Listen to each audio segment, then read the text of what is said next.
Candidate का तो मेरे पास लाइन लगा हुआ है।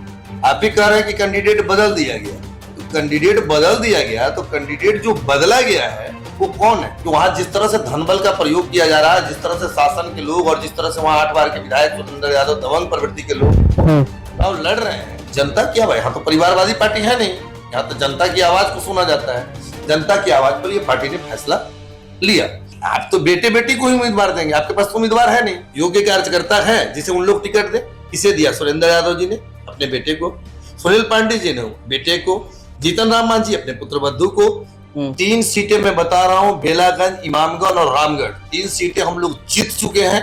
भारतीय जनता पार्टी लालू जी का भय दिखाती थी, लालू जी भारतीय जनता पार्टी का भय। 30 वर्षों से जो स्थापित मेरा जो सिंहासन है वो जन सुराज खींच रहा है।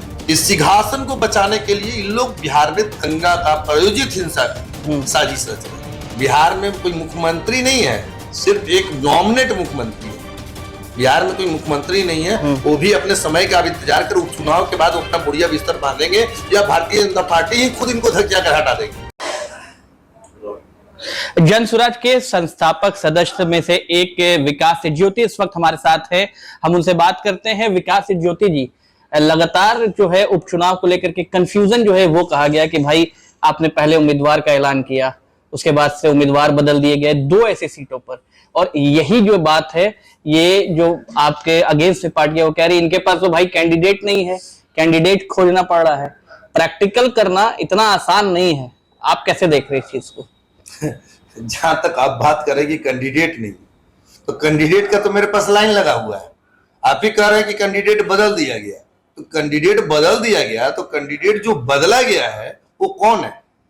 जहां बेलागंज की बात आप कर रहे हैं, वहां पर एक युवा और तेज तर्रार जो मामूली अंतर से चुनाव हारे थे वो उम्मीदवार बने हैं। तो कैंडिडेट का तो मेरे पास लाइन लगा हुआ है। पहली बात, वहां पर हमारे एक अभिभावक जो थे पहले, जिनको टिकट दिया गया हुसैन साहब को, तो उनकी भी राय हुई और जनता की भी राय हुई कि वहां जिस तरह से धनबल का प्रयोग किया जा रहा है, जिस तरह से शासन के लोग और जिस तरह से वहां 8 बार के विधायक स्वतंत्र यादव दबंग प्रवृत्ति के लोग चुनाव लड़ रहे हैं, तो उनके खिलाफ वहां पर चुनाव एक युवा उतारा जाए, ये जनता की आवाज थी। जनता की आवाज, यहाँ तो परिवारवादी पार्टी है नहीं, यहाँ तो जनता की आवाज को सुना जाता है। जनता की आवाज पर ये पार्टी ने फैसला लिया। रही अब तरारे की बात करते हैं, तो हम लोगों ने जिस तरह से प्रत्याशी उतारा वो भारी भरकम प्रत्याशी थे, बहुत बड़े नाम थे, लेकिन कुछ टेक्निकल इशू के कारण उम्मीदवार मुझे बदलना पड़ा और मैंने बिना देर किए वहां किरण जी को उम्मीदवार घोषित किया है। वो भी बहुत ही संघर्षशील महिला रही है। वहां ग्राउंड पे आप जाएंगे तो उनके कामों की चर्चा आप सुनेंगे। उम्मीदवार की तो कमी मेरे पास है। तो यही बात कह रहे हैं आपके जो विरोधी हैं कि भाई थ्योरी जो है वो प्रशांत किशोर बढ़िया कर लेते हैं, मगर जब प्रैक्टिकल की बात आई तो एक कैंडिडेट के पास है वो भाई साहब आपको वो यहाँ पे चुनाव नहीं लड़ सकते हैं, तो आखिर कहाँ कमी रह गई? कह रहे हैं कि जो प्रशांत किशोर कहते हैं कि भाई हम मुख्यमंत्री और प्रधानमंत्री बनाते हैं, ढंग का उम्मीदवार नहीं सिलेक्ट करके ला पाते हैं। हाँ, इसलिए ढंग का उम्मीदवार नहीं सिलेक्ट कर पाते हैं कि प्रशांत किशोर जी को जनता के बीच का उम्मीदवार देना होता है, और भारतीय जनता पार्टी, मांझी जी और राष्ट्रीय जनता दल का उनको आसानी से वहां के स्थापित नेताओं के बेटे और बेटियों को उम्मीदवार देना होता है। आप तो बेटे बेटी को ही उम्मीदवार देंगे, आपके पास तो उम्मीदवार है नहीं। आप सच बोले कि विपक्ष का चिंता जायज है, इसलिए उसके पास तो उम्मीदवार है नहीं। बेटे बेटियों के सिवा वहां कुछ सोच नहीं सकते हैं। और प्रशांत जी के पास चिंता का विषय ये है कि उन्हें बीच से ढूंढ कर करके ओजस्वी उम्मीदवार बिहार के जनता के सामने देना होता है। सच बात आपने बोला कि विपक्ष के पास या भारतीय जनता पार्टी के पास या मांझी जी के पास पार्टी थे, योग्य कार्यकर्ता है जिसे उन लोग टिकट दे। किसे दिया? सुरेंद्र यादव जी ने अपने बेटे को, सुनील पांडे जी ने बेटे को, जीतन राम मांझी अपने पुत्र बद्दू को, जगता बाबू जो कल तक चिट्ठी लिखते थे, जगता बाबू जो बताते थे प्रशांत पांडे, आज जगता बाबू अपने आप राजपूत बिरादरी, उसमें भी अपने बेटे को, अगर राजपूत में ही देना था तो क्या राजपूत में और योग्य राजपूत नहीं थे क्या? उसमें भी आप देते। लेकिन आपको न जाति की राजनीति करनी है, न धर्म की राजनीति करनी है, न बिहार की राजनीति करनी है। आपको सिर्फ बेटे और बेटियों की राजनीति करनी है। और इस राजनीति को अब जनसुराज समाप्त करके दम लेगा। तो एक सवाल ये भी है विकास जी कि आपको क्या यकीन है कि इस तरीके से बेटा हो या बहू हो या और के जो बेटे उतरे हैं चुनावी मैदान में, उनको इस बार जनता जो है नकारने जा रही है? जनसुराज के लिए भरोसा जीत रहा है लोग? नकार दिया जा चुका है। 3 सीटें मैं बता रहा हूं, बेलागंज, इमामगढ़ और रामगढ़, 3 सीटें हम लोग जीत चुके हैं। तरारी में हमारी लड़ाई है, ये मैं मानता हूं, स्वीकारता हूं कि तरारी में मेरी लड़ाई है, और उस लड़ाई को हम जीत में बदलने के लिए पूरी तरह से एकजुट हैं। और 3 सीटें हम लोग आज के समय में जीत चुके हैं। सिर्फ अब घोषणा और परिणाम की जो तिथि है वो आने दीजिए, उसका इंतजार। मतलब जो बात प्रशांत किशोर कह रहे थे कि अगर मेरा कैंडिडेट नहीं जीत रहा है तो मेरा कॉलर पकड़ लीजिएगा, वही बात आप भी कह रहे हैं कि भाई हम 3 जीत रहे हैं। ओवर कॉन्फिडेंस या जनता ने बता दिया है कि अब की आप जनसुराज की बारी है? जनसुराज की बारी नहीं, जनता ने बोला है हाँ। कि मैं जनसुराज की लड़ाई लड़ रहा हूं, और उधर से जो उम्मीदवार आए हैं वो अपने बेटे और बेटियों की लड़ाई लड़ रहे हैं।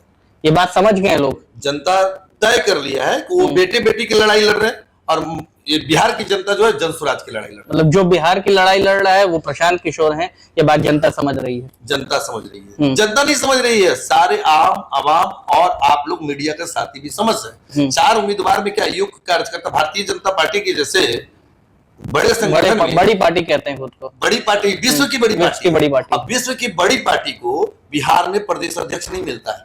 2 प्रदेश अध्यक्ष जो लगातार बनाए वो राजद पृष्ठभूमि से बनाए, सम्राट चौधरी जी और जायसवाल जी, दोनों राजद के कैडर वोट रहे। अब उनको इन्होंने प्रदेश अध्यक्ष बनाया। जिस पार्टी को प्रदेश अध्यक्ष नहीं मिलता हो उस पार्टी की आप बात क्या करें? तो इन लोग अपने बेटी बेटियों की लड़ाई लड़े, और जनसुराज जो है वो जनता की लड़ाई लड़ने के लिए अब आ चुकी है। अब जनसुराज को चिंता करने की आवश्यकता नहीं, उसकी लड़ाई जनता लड़ेगी। अभी हाल में ही अररिया के जो सांसद हैं वो बयान देते हैं और सुर्खियों में आते हैं कि भाई अगर बिहार में रहना है, अररिया में रहना है तो हिंदू बनना पड़ेगा। ये सब ये जो भाषा है, ऐसे बयान जो है वो उपचुनाव के समय आना, कैसे देख रहे इस चीज को? उपचुनाव की बात नहीं है, ये दोनों जो पार्टनरशिप है, जो आरजेडी और भारतीय जनता पार्टी एक दूसरे का भय दिखा के 30 वर्षों से शासन किया। भारतीय जनता पार्टी लालू जी का भय दिखाती थी, लालू जी भारतीय जनता पार्टी का भय दिखाते। अब इन लोगों में घबराहट है, बेचैनी है कि 30 वर्षों से जो स्थापित मेरा जो सिंहासन है वो जनसुराज खींच रहा है। इस सिंहासन को बचाने के लिए इन लोग बिहार में दंगा का, प्रायोजित हिंसा का साजिश रच रहे हैं। लेकिन बिहार की जनता काबिल है, बिहार की जनता समझ चुकी है कि जनसुराज आने वाला है, नया बिहार बनने वाला है, नया बिहार आने वाला है, और ये स्थापित दल, ये बाल बच्चों की पार्टी अब बिहार से जाने वाली है। इसलिए अब जरा सा भी कुछ नहीं होने वाला। मतलब आपका कहना है कि भाई भारतीय जनता पार्टी या भारतीय जनता पार्टी के नेता पहले गाली देंगे और उधर से आरजेडी के लोग जो है वो कहेंगे तुम गाली काहे दे दिया? मतलब एक सिक्के के 2 पहलू हैं। बस पार्टनरशिप है, इन्हें लोग जो है पार्टनरशिप है। और बीच में जो एक चचा जी है, चाचा जी के प्रवक्ता कह रहे हैं कि ऐसे लोग नहीं चलेंगे यहाँ पर।